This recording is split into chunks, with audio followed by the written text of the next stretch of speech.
എല്ലാവർക്കും ഒരിക്കൽ കൂടി ഹോം ടിപ്സ് ആൻഡ് കുക്കിങ്ങിലേക്ക് സ്വാഗതം. ഇന്ന് ഞാനിവിടെ പരിചയപ്പെടുത്തുന്നത് ഒരുപാട് ഗുണങ്ങളുള്ള ഒരു ജ്യൂസാണ്. ഇതിൽ പ്രധാനമായിട്ട് അടങ്ങിയിരിക്കുന്നത് നെല്ലിക്കയാണ്. നെല്ലിക്കയുടെ ഗുണങ്ങളെക്കുറിച്ച് എല്ലാവർക്കും അറിയാം, എങ്കിലും ഞാൻ ഒരിക്കൽ കൂടി ഒന്ന് പറയുന്നു. റെസിപ്പിയിലേക്ക് കടക്കുന്നതിന് മുമ്പ് ഈ ചാനൽ ആദ്യമായിട്ടാണ് കാണുന്നതെങ്കിൽ സബ്സ്ക്രൈബ് ചെയ്യാൻ മറക്കണ്ട. കൂട്ടത്തിൽ റൈറ്റ് സൈഡിൽ കാണുന്ന ബെല്ലൈക്കണും കൂടി ഒന്ന് ക്ലിക്ക് ചെയ്യുകയാണെങ്കിൽ ഞാൻ ഓരോ വീഡിയോയും അപ്ലോഡ് ചെയ്യുമ്പോൾ തന്നെ നിങ്ങൾക്ക് നോട്ടിഫിക്കേഷൻ കിട്ടും. നെല്ലിക്ക ജ്യൂസ് ആഴ്ചയിൽ 3-4 ദിവസം കുടിക്കുകയാണെങ്കിൽ നമുക്ക് ഒരുപാട് രോഗങ്ങൾക്കുള്ള രോഗപ്രതിരോധ ശേഷി കിട്ടും.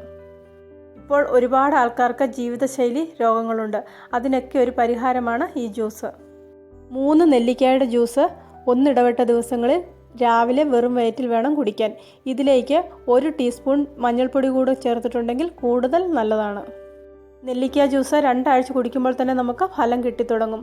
3 മാസം ആകുമ്പോഴേക്ക് നമുക്കിതിൻ്റെ എല്ലാ ഫലങ്ങളും കിട്ടും. ഒരുപാട് ആയുർവേദ മരുന്നുകളിലെ ഒരു പ്രധാന കൂട്ടാണ് നെല്ലിക്ക. Vitamin C, vitamin D, iron, calcium ഇവ നെല്ലിക്കയിൽ നന്നായിട്ട് അടങ്ങിയിട്ടുണ്ട്. ആരോഗ്യ സംരക്ഷണത്തിന് മാത്രമല്ല, സൗന്ദര്യ സംരക്ഷണത്തിനും നെല്ലിക്ക ജ്യൂസ് വളരെ നല്ലതാണ്. നമ്മുടെ ചർമ്മത്തിനും മുടിക്കുമൊക്കെ ഉണ്ടാകുന്ന പല പ്രശ്നങ്ങൾക്കും നെല്ലിക്ക ഒരു പരിഹാരമാണ്. പ്രമേഹ രോഗികൾ രാവിലെ വെറും വയറ്റിൽ നെല്ലിക്ക ജ്യൂസിൽ 1 ടീസ്പൂൺ മഞ്ഞൾപ്പൊടി ചേർത്ത് കഴിക്കുകയാണെങ്കിൽ അവരുടെ പ്രമേഹം നിയന്ത്രണ വിധേയമാകും. ചീത്ത കൊളസ്ട്രോൾ കുറയ്ക്കുന്നതിനും ഹൃദയാരോഗ്യം നിലനിർത്തുന്നതിനും ഇത് വളരെ നല്ലൊരു ഔഷധമാണ്. ചുരുക്കി പറഞ്ഞാൽ ശരീരത്തിൻ്റെ എല്ലാ ഭാഗങ്ങൾക്കും ആരോഗ്യം പ്രദാനം ചെയ്യാനും പ്രതിരോധശേഷി നൽകാനും നെല്ലിക്കയ്ക്ക് കഴിയും. ജ്യൂസ് ഉണ്ടാക്കുമ്പോൾ 3-4 നെല്ലിക്ക എടുത്ത് ജ്യൂസ് ഉണ്ടാക്കാവുന്നതാണ്. ഞാനിവിടെ 3 നെല്ലിക്കയുടെ ജ്യൂസാണ് എടുക്കുന്നത്. ഇതിലേക്ക് 3/4 ഗ്ലാസ് വെള്ളവും 1 ടീസ്പൂൺ മഞ്ഞൾപ്പൊടിയും കൂടെ ചേർക്കുന്നുണ്ട്. മിക്സിയിലിട്ട് നന്നായിട്ട് അടിച്ചതിന് ശേഷം ഇത് അരിച്ചെടുത്ത് കുടിക്കാവുന്നതാണ്.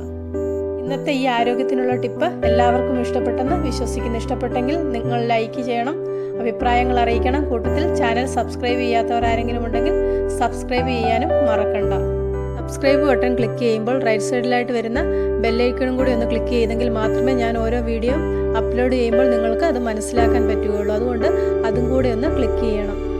പുതിയൊരു വീഡിയോയുമായിട്ട് വീണ്ടും